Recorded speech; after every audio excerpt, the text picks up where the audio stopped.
It's not that pseudoscience and superstition and New Age so-called beliefs and fundamentalist zealotry are something new. They've been with us for as long as we've been human. But we live in an age based on science and technology with formidable technological powers. Science and technology are propelling us forward at accelerating rates. That's right. And if we don't understand it, by we I mean the general public, if it's something that, oh, I'm not good at that, I don't know anything about it, then who is making all the decisions about science and technology that are going to determine what kind of future our children live in?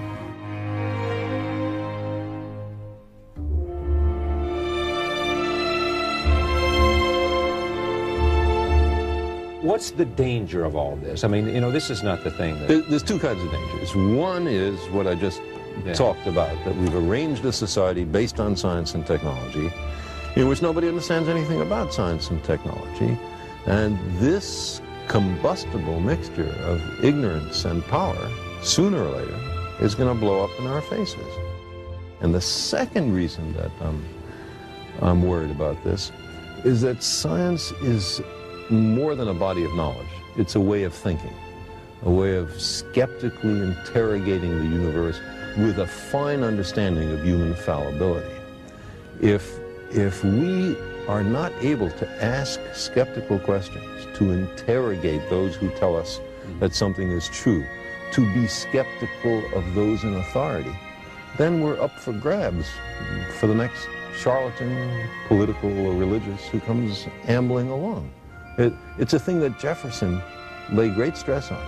It wasn't enough, he said, to enshrine some rights in a Constitution or a Bill of Rights.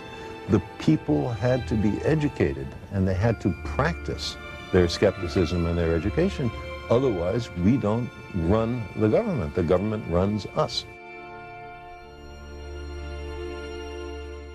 You see, people read the stock market quotations and financial pages. Look how complex that is. People are able to look at sports statistics. Look how many people can do that. Understanding science is not more difficult than that. It doesn't involve greater intellectual activities.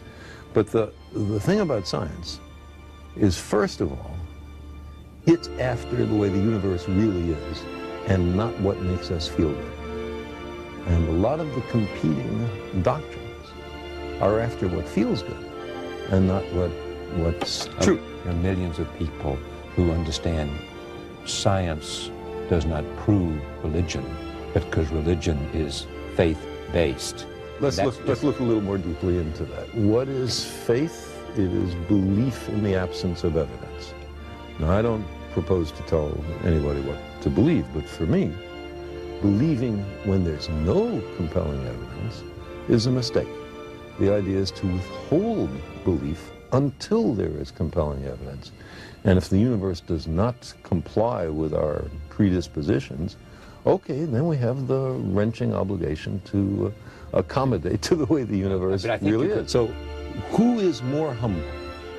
The scientist who looks at the universe with an open mind and accepts whatever the universe has to teach us, or somebody who says everything in this book must be considered the literal truth, and never mind the fallibility of all the human beings involved in the writing of this book? I lost both my parents about 12 or 15 years ago, and I had a great relationship with them. I really miss them. I would love to believe that their spirits were around somewhere, and I'd give almost anything to spend 5 minutes a year with them. Do you hear their voices ever? Sometimes. About 6 or 8 times since their death I've heard it. Carl, just in the voice of my father or my mother. Now, I don't think that means that they're in the next room. I think it means that they're in your head. I've had an auditory hallucination. I was with them so long, I heard their voices so often. Why shouldn't I be able to make a vivid recollection? Here's what's interesting about this for me. You convinced me a long time ago that it was arrogant for me or for anyone else to believe that there wasn't some life outside of our To exclude the possibility. To exclude the possibility was an arrogance of intellect that we should not assume. You couldn't prove it, you didn't know it was there, but the arrogance for you. Right, we don't know if it's there, we don't know if it's not there, let's look.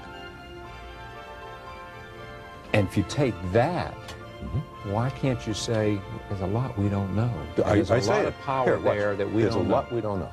You know? It's what I believe. But that doesn't mean that every fraudulent claim has to be accepted. We demand the most rigorous standards of evidence, especially on what's important to us. So if some guy comes up to me, and a channeler or a medium, and says, I can put you in touch with your parents. Well, because I want so terribly to believe that, I know I have to reach in for added reserves of skepticism, because I'm likely to be fooled and much more minor to have my money taken. You are living with myelodysplasia. Or I have been. You have been.